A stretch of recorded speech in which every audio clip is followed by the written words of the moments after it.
वाल्मीकि रामायण बालकांड में आज आपको भक्तगणों विश्वामित्र की पूछ करते समय तपस्या तथा राज अम्बरीश का ऋतिक के मध्यम पुत्र सुनसेब को यज्ञ पशु बनाने के लिए खरीद कर लाना। सदानंद जी कहते हैं, पुरुष सिंह श्री राम यज्ञ में आए हुए उन सब वनवासी ऋषियों को वहां से जाते देख महातेज विश्वामित्र ने उनसे कहा, महर्षियों, इस दक्षिण दिशा में रहने से हमारी तपस्या में महान विघ्न आ पड़ा है, अतः अब हम दूसरी दिशा में चले जाएंगे और वहीं रहकर तपस्या करेंगे। विशाल पश्चिम दिशा में जो महात्मा ब्रह्मा जी के 3 पुष्कर हैं, उन्हीं के पास रहकर हम सुखपूर्वक तपस्या करेंगे, क्योंकि वह तपोवन बहुत ही सुखद है। ऐसा कहकर वे महातेजी महामुनि पुष्कर में चले गए और वहां फल मूल का भोजन करके उग्र एवं दुर्जय तपस्या करने लगे। इन्हीं दिनों अयोध्या के महाराज अम्बरीश एक यज्ञ की तैयारी करने लगे।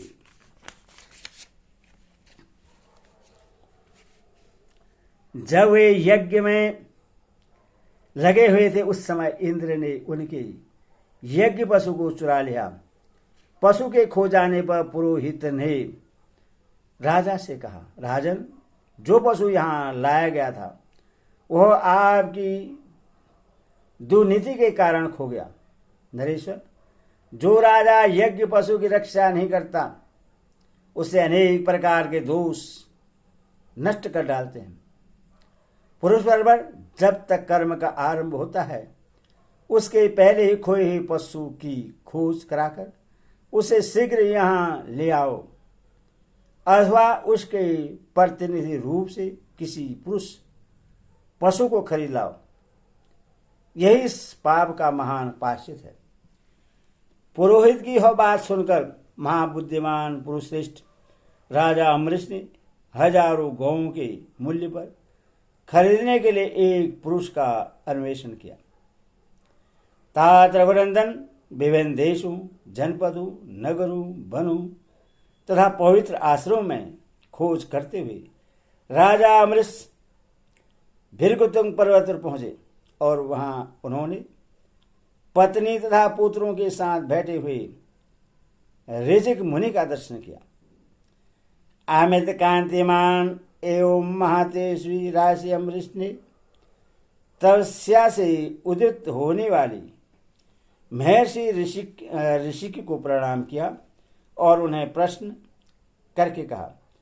पहले तो उन्होंने ऋषिक मुनि से उनकी सभी वस्तुओं के विषय में कुशल समाचार पूछा।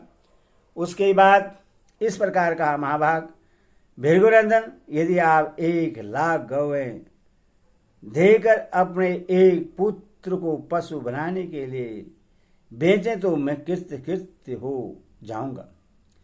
मैं सारे देश में घुमाया, परंतु कहीं भी योगी पशु नहीं पा सका, अथवा आप उचित मूल्य लेकर यहाँ मुझे अपने एक पुत्र को दे दीजिए। उनके ऐसा कहने पर महातेजस्वी ऋषिक बोले, नरश्रेष्ठ, मैं अपने ज्येष्ठ पुत्र को तो किसी तरह नहीं भेजूंगा। ऋषिक मुनि की बात सुनकर उन महात्मा पुत्रों की माता ने पुरुष सिंह अम्बरीश से इस प्रकार कहा, पर हो भगवान भार्गव कहते हैं कि ज्येष्ठ पुत्र कदापि बेचने योग्य नहीं है, परंतु आपको मालूम होना चाहिए जो सबसे छोटा पुत्र सुनक है, वह मुझे भी बहुत ही प्रिय है। अथवा पृथ्वीनाथ, मैं अपना छोटा पुत्र आपको कदापि नहीं दूंगी। नरश्रेष्ठ, प्राय ज्येष्ठ पुत्र पिताओं का प्रिय होते हैं और छोटे पुत्र माताओं का, अथवा मैं अपने कनिष्ठ पुत्र की अवश्य रक्षा करूंगी। श्री राम, मुनि और उनकी पत्नी के ऐसा कहने पर मझले पुत्र सुनसेब ने स्वयं कहा, राजपुत्र, पिता ने ज्येष्ठ को और माता ने कनिष्ठ पुत्र को बेचने के लिए अयोग्य बतलाया है, अतः मैं समझता हूं इन दोनों की दृष्टि में मझला पुत्र ही बेचने के योग्य है। इसलिए तुम मुझे ही ले चलो। महाभाव रघुनंदन बर्मवादी मजले पुत्र के ऐसा कहने में राजा अमरीश बड़े प्रश्न हुए और 1 करोड़ स्वर्ण मुद्रा, रत्नों के ढेर तथा 1 लाख गौं के बदले सोनसेब को लेकर वे घर की ओर चले। महातेजी महायशी राजसी अमरीश सोनसेब को रथ पर बैठाकर बड़ी उतारी के साथ तीव्र गति से चले। इस प्रकार 12वीं पीढ़ी अष्टाधारी आदि काव्य बालकांड 117 पूरा हुआ।